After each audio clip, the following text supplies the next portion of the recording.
Accept the things to which fate binds you and love the people with whom fate brings you together, but do so with all your heart. Everything that exists is in a manner the seed of that which will be. Everything that happens happens as it should, and if you observe carefully, you will find this to be so. Nothing happens to any man that he is not formed by nature to bear.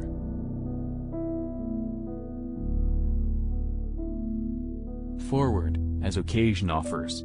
Never look round to see whether any shall note it, be satisfied with success in even the smallest matter, and think that even such a result is no trifle.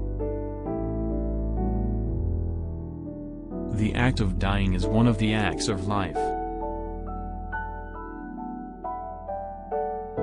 The happiness of your life depends upon the quality of your thoughts, therefore, guard accordingly, and take care that you entertain no notions unsuitable to virtue and reasonable nature. The universe is transformation, our life is what our thoughts make it. Let men see, let them know a real man, who lives as he was meant to live. When you rise in the morning, think of what a precious privilege it is to be alive, to breathe, to think, to enjoy, to love.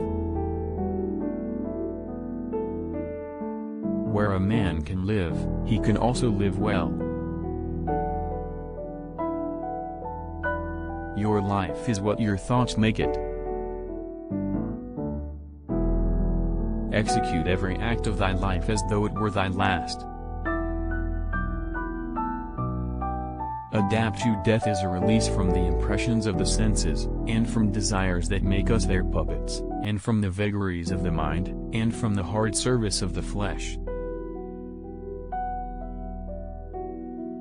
Despise not death, but welcome it, for nature wills it like all else. Ourself to the things among which your lot has been cast, and love sincerely the fellow creatures with whom destiny has ordained that you shall live.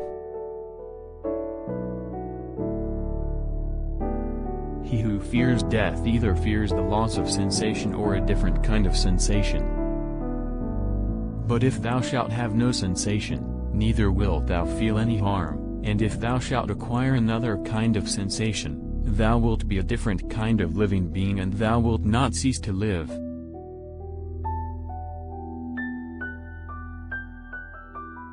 It is not death that a man should fear, but he should fear never beginning to live.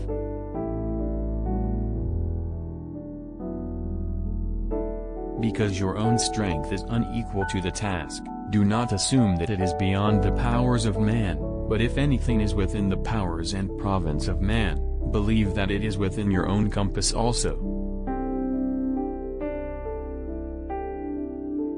Look back over the past, with its changing empires that rose and fell, and you can foresee the future, too. Loss is nothing else but change, and change is nature's delight. Never let the future disturb you. You will meet it, if you have to, with the same weapons of reason which today arm you against the present. Observe constantly that all things take place by change, and accustom thyself to consider that the nature of the universe loves nothing so much as to change the things that are and to make new things like them.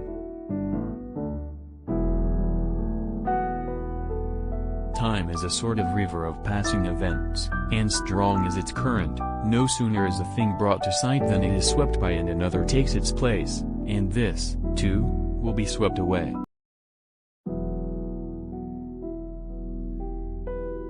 Constantly regard the universe as one living being, having one substance and one soul, and observe how all things have reference to one perception, the perception of this one living being. And how all things act with one movement, and how all things are the cooperating causes of all things that exist. Observe too the continuous spinning of the thread and the contexture of the web.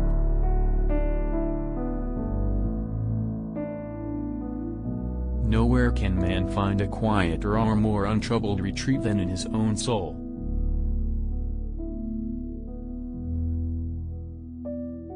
Such as are your habitual thoughts, such also will be the character of your mind, for the soul is dyed by the thoughts. A noble man compares and estimates himself by an idea that is higher than himself, and a mean man, by one lower than himself.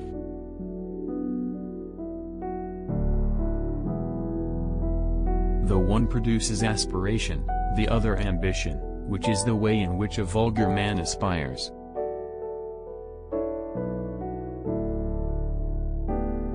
Anything in any way beautiful derives its beauty from itself and asks nothing beyond itself. Praise is no part of it, for nothing is made worse or better by praise.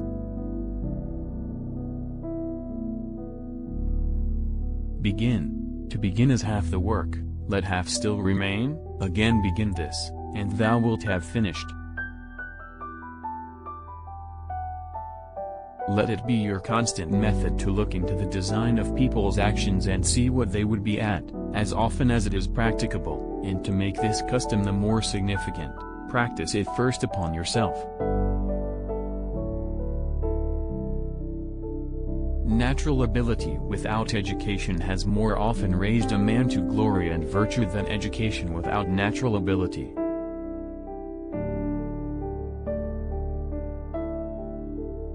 Perhaps there are none more lazy, or more truly ignorant, than your everlasting readers.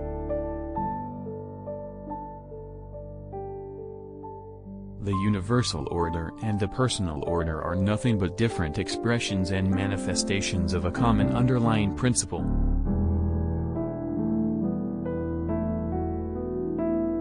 There are three classes into which all the women past 70 that ever I knew were to be divided. Number 1. That dear old soul. Number 2. That old woman. Number 3. That old witch. We are too much accustomed to attribute to a single cause that which is the product of several, and the majority of our controversies come from that. You have power over your mind, not outside events. Realize this, and you will find strength.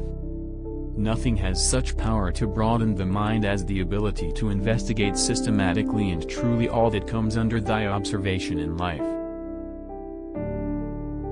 Thank you for being with us. Please like, share and subscribe for more videos.